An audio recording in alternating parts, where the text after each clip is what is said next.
To date, Ethiopia's government is yet to decide exactly how foreign banks can get in. Will they be able to set up operations from scratch, or must they set up joint ventures with local banks? Earlier on, I spoke to Zemedeneh Negatu. He's the chair of the Fairfax Africa Fund, a US-based investment firm. I started our conversation by exploring the lay of the land in Ethiopia's banking sector, starting with the biggest entity in that market.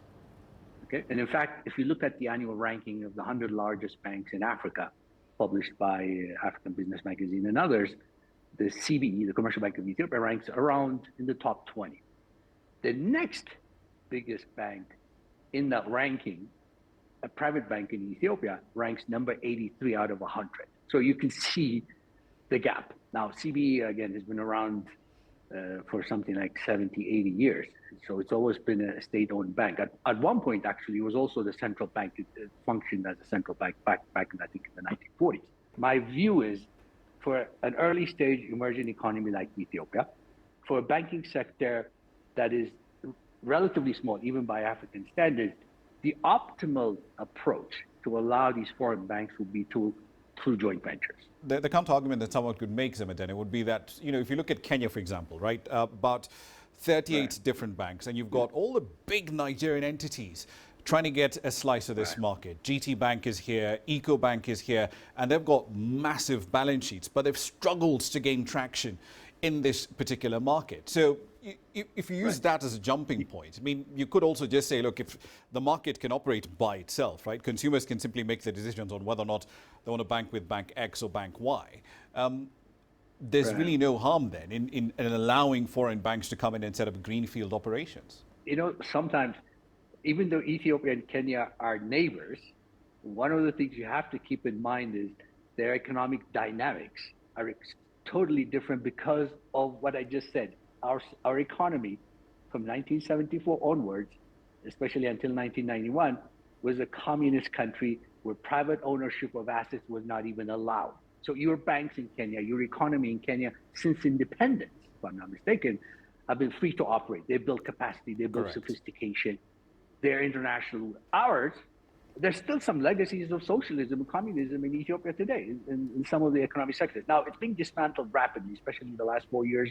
The cynic perhaps would say, look, Ethiopia's worked arguably just fine for the last 50 years without foreign banks operating in its territory. So what has changed now? Is this just a play to say, look, I know our fiscal reserves, our FX reserves rather, are relatively low. We need to essentially get a lot more capital flowing into the economy. I mean, is that what's happening here, or is there a much wider, argument being made here? Remember, by the way, this is not a one-off policy decision made by the government. What is happening now, this announcement of foreign banks being allowed in Ethiopia, is part of the overall economic reform program of the government. If Ethiopia will ultimately regain its double-digit trajectory, that means you need big, sizable banks. My banks perhaps look at what Safaricom has gone through, for example, in Ethiopia now. I know they've only just started piloting some of the operations in a bit, but one of the things that investors are looking at Safaricom and saying, look, we're going to be putting a lot of money into Safaricom Ethiopia, and it's going to be a bit of a drag on the balance sheet for Safaricom Kenya for a while to come. And that's essentially, it's a long play, right? It's, invest the money now, you're probably going to start seeing returns in maybe 5-7 years' time.